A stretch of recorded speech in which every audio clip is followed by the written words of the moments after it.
My beloved, in these perilous times, you must not only open your eyes, you must open your spirit, for the battle is not always with swords and fire, it is with manipulation, deception, and wickedness clothed in light.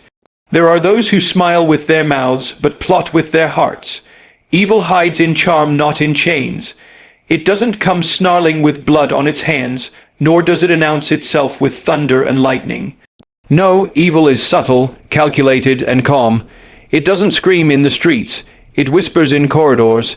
It doesn't knock down your front door. It smiles, extends its hand, and asks to come in. In a world that expects darkness to look like horror, we fail to see that the most dangerous evil often wears the most attractive mask. Evil rarely looks like a monster. It looks like a friend, a mentor, even a lover. It speaks in comforting tones, nods at the right times, and offers false security. It knows what you long to hear and gives it to you, but not for your healing. It speaks softly, not out of humility, but to lull you into letting your guard down. That is its power, deception cloaked in decency. The devil doesn't need horns to destroy you. Sometimes all he needs is charm and opportunity. This is why so many fall prey to it, not because they are weak, but because they are human. We are wired to trust, to hope, to believe in the good, but evil is cunning. It studies you. It learns your weaknesses and wraps itself around your deepest insecurities. It feeds on your kindness, your patience, your loyalty. It mimics love, but only to dominate. It mimics truth, but only to twist it. And when you finally realize you've been standing next to a snake, it has already coiled itself around your peace. Evil doesn't start with violence. It starts with manipulation. It gaslights, it deflects, it flatters. It makes you feel like you're the problem when you're actually the prey. It doesn't attack your body. It targets your spirit. It drains you not in one storm, but in many small clouds. You begin to question yourself, your worth, your vision. That's how evil wins. Not by force, but by erosion, slowly, silently, sweetly, and the most terrifying part, others might not see it, because evil can be a public saint and a private serpent. It can bless the crowd while cursing the individual. It can cry on cue, speak of God, and donate to charity, yet hold malice, bitterness, and control in its heart. It doesn't need to be violent to be deadly. It just needs to be convincing. This is why discernment is not just important, it is essential, because if you only look for evil in chaos, you will miss it in charm. If you expect the devil to roar, you'll never notice when he whispers. And if you believe evil must be ugly, you'll never realize when it's smiling back at you. Discernment is your armor. In a world overflowing with voices, intentions, and appearances, the ability to see beyond the surface is not just a gift, it's a necessity. Discernment is not suspicion, it is spiritual sensitivity. It is not judgment, it is wisdom rooted in truth. It is the voice within you that doesn't just hear words, but feels the weight of what's left unsaid. Without discernment, you may find yourself walking hand in hand with destruction, mistaking it for destiny. Not everyone who walks beside you is sent by God. Some people enter your life like a sunrise, bringing warmth, clarity, and direction. Others arrive like a shadow, offering comfort at first, but quietly dimming the light within you. You must understand this. Just because someone is close does not mean they are aligned with your purpose. Proximity is not proof of divine appointment. There are people who smile in your face but are assigned to sabotage your soul. Some are not companions. They are assignments, not sent to walk with you, but to test you, to press against your faith, your patience, your convictions. These people will not always appear toxic. They may come bearing gifts. They may speak of loyalty. They may echo your dreams, but their true purpose is to expose something inside you, not for their benefit, but for your growth. These individuals are used not to destroy you, but to reveal you, to bring to the surface what God wants to refine. Discernment tells you when to embrace and when to walk away. It protects your peace. It shields your destiny. Without it, you will invite betrayal into your home and call it friendship. You will allow manipulation to wear the mask of love. You will stay in places God has called you out of, simply because you are fooled by appearances. Discernment doesn't rely on charm, beauty, or charisma. It searches for the spirit behind the smile. It listens for the motive behind the message. When you lack discernment, you confuse spiritual warfare for emotional drama. You pray for peace but entertain chaos. You ask for blessings but keep company with curses. Not everyone around you claps for your progress because not everyone wants you to succeed. Some are comfortable only when you are struggling. Some encourage you only when you are beneath them. It is discernment that lets you see through the camouflage and identify who is truly for you and who is sent to hinder you. People will come and go, but not all departures are losses. Some are deliverance, but if you lack discernment, you will chase what God removed, and you will grieve over what was meant to be temporary. Your spirit must remain guarded. Your soul must stay anchored. Not in suspicion, but in truth. Because when your eyes are open and your spirit is sharp, you won't just see people. You will see their purpose, whether to walk with you, or to teach you, or to test you. You are not called to suffer in silence. There is nothing noble about enduring abuse quietly, about being crushed under the weight of someone else's wickedness while pretending everything is fine. You were not created to be a doormat for darkness. You were not fashioned by the hands of God to be trampled by manipulation, deception, or control. Silence in the face of evil is not strength, it is suffocation. When you are silenced by fear, by guilt, or by false teachings that equate endurance with holiness, you are not being spiritual, you are being imprisoned. There is a difference between humility and submission to harm, between patience and passivity, between turning the other cheek and allowing someone to destroy your spirit. When you are being mistreated, ignored, gaslighted, or spiritually violated, it is not holy to remain quiet, it is dangerous. Evil thrives in silence, it feeds on your isolation, it grows stronger the longer you pretend it's not there. Speaking up is not rebellion, it is release. Telling the truth is not arrogance, it is alignment with the one who is the truth. Standing up against evil is not pride, it is obedience to righteousness. It is standing on the side of justice, truth, and the God who hates oppression. You are not prideful because you said, "This is wrong." You are not arrogant because you walked away from abuse. You are not self-righteous because you refused to let darkness dress itself in love and manipulate your soul. No, you are walking in the authority given to you by the one who made you in his image, and that image does not bow to evil. So many are conditioned to believe that meekness means silence, that love means tolerating anything, and that forgiveness means staying where you are being spiritually murdered. But love can say no. Forgiveness can walk away. Meekness can speak with boldness. You are not less Christian because you defended your heart. You are not less godly because you exposed a lie. You are not disobedient because you chose peace over chaos. Too many suffer in silence and call it spiritual maturity. But silence can be deadly when it protects the very thing that's killing you. It is not only your right to speak, it is your responsibility, because every time you speak truth, you push back the darkness.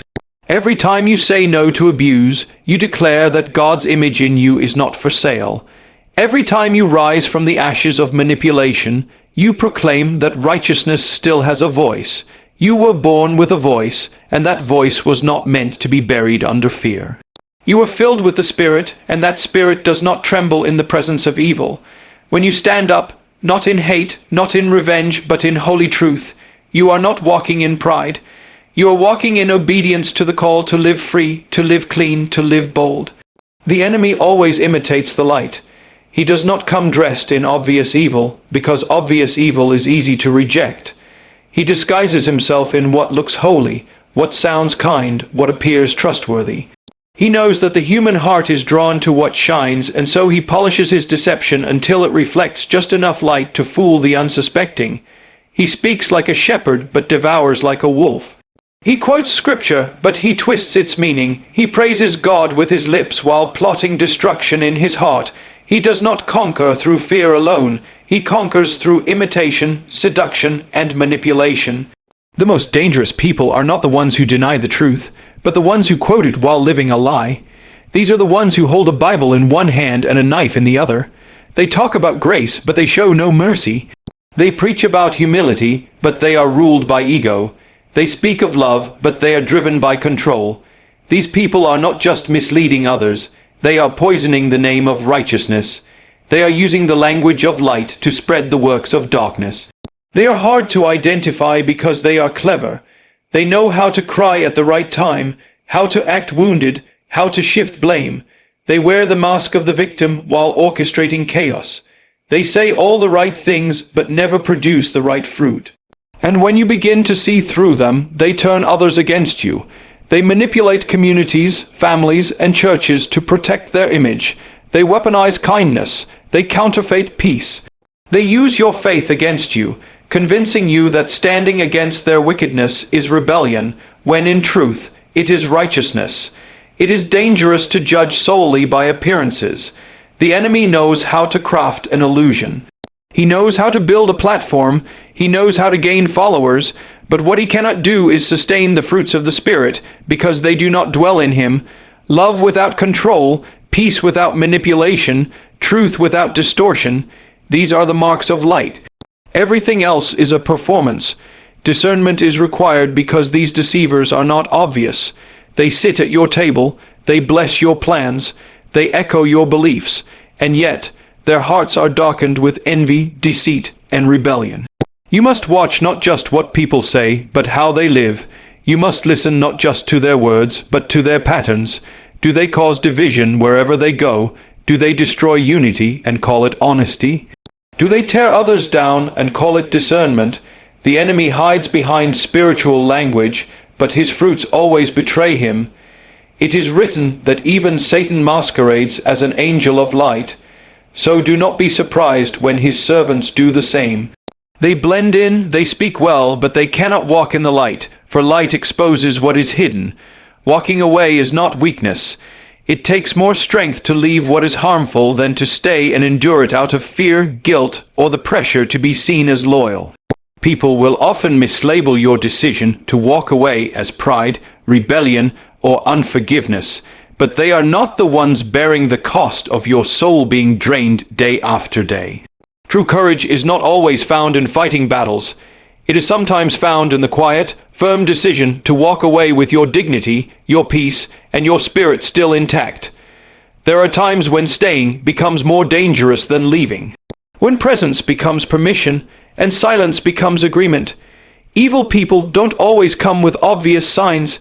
They disguise themselves in kindness, in good deeds, in titles and spiritual language. But over time, the fruit reveals the tree. The manipulation, the lies, the control, the confusion. It all points to a spirit that does not walk in the light. And when you begin to see clearly, when your discernment sharpens, you face a choice, remain in bondage or step into freedom. And that step, that turning away, is not weakness. It is spiritual warfare. It is you choosing the voice of truth over the voice of deception. Walking away from an evil person is walking into the protection of God. It is not an act of rejection. It is an act of obedience. When God opens your eyes to someone's true nature, it is a mercy. When he shows you that the connection is not of him, it is not your job to fix it. It is your job to flee. Protection is often disguised as separation. Deliverance is often wrapped in distance. And sometimes the only way to preserve your calling, your peace, and your soul is to walk away from what is pretending to be love, but is actually spiritual bondage. God does not require you to keep toxic people in your life to prove you're loving or holy. He calls you to wisdom. He calls you to freedom. He calls you to peace. There is nothing righteous about staying connected to someone who abuses your trust, mocks your boundaries, and manipulates your emotions. You do not owe your life to someone who is slowly destroying your spirit. What you owe is your obedience to the one who created you with purpose, with value, and with the right to walk in truth. Many people confuse endurance with loyalty, but loyalty should never be given to evil. Endurance is for trials that grow you, not for people who crush you. You can forgive someone and still walk away. You can bless them from a distance. You can love them in prayer without keeping them in your life. That is not bitterness, that is maturity, that is wisdom, and when you walk away, you are not stepping into loneliness. You are stepping into divine covering. You are choosing light over darkness, peace over chaos, and truth over the illusion. Guard your spirit, not just your steps. It is not enough to watch where you go or what you do if you are not watching what you allow into the deepest parts of your being. Many people protect their homes with locks, their money with passwords, their reputation with caution, but they leave their hearts wide open to voices, influences, and people that are quietly corrupting their spirit. Your steps may take you through holy places, but if your spirit is unguarded, you will still fall prey to deception, temptation, and confusion. What enters your heart shapes your thoughts, your words, and your destiny. That is why the heart must be protected above all. Evil enters your life through the heart, not through open violence but through small compromises, tolerated lies, and disguised intentions. It comes through what you tolerate, what you entertain, what you excuse. It attaches itself to wounds left unhealed, to bitterness left unchecked, to pride left unbroken. The heart is a gate, and not everyone or everything should be given access. That is why discernment and prayer are not luxuries, they are lifelines. Without them, you will mistake the enemy's whispers for divine guidance. You will call manipulation love. You will name distraction as destiny. And before long, your steps will follow your spirit into places you were never meant to go. It is easy to assume evil only dwells in dark corners, in loud sins, in visible rebellion. But the most dangerous attacks are silent. They begin in thoughts, in small decisions, in relationships that feel good but bear no godly fruit. The heart becomes infected before the hands ever do. That is why many people live outwardly well but inwardly are dying, because they have guarded their schedules, their careers, even their image, but not their spirit. And the spirit is where everything flows from. Guarding your spirit means watching what feeds it. It means being careful with the conversations you entertain, the media you consume, the people you allow to influence you. Not every kind person carries good intentions, not every spiritual, sounding message is from God, not every opportunity is a door from heaven. Your spirit must be trained to recognize what is holy and what only pretends to be. This is not paranoia, it is protection, because once your spirit is corrupted, everything else will eventually collapse with it. Prayer is the shield that surrounds your heart. Wisdom is the sword that divides truth from almost truth. And you must use both. You cannot pray for protection while walking hand in hand with what's destroying you. You cannot ask for peace while feasting on chaos. Guarding your spirit is a daily discipline, a constant awareness that the enemy never sleeps. He studies your weaknesses. He waits for your guard to drop. And when your heart is left open, he doesn't need force to enter, just permission.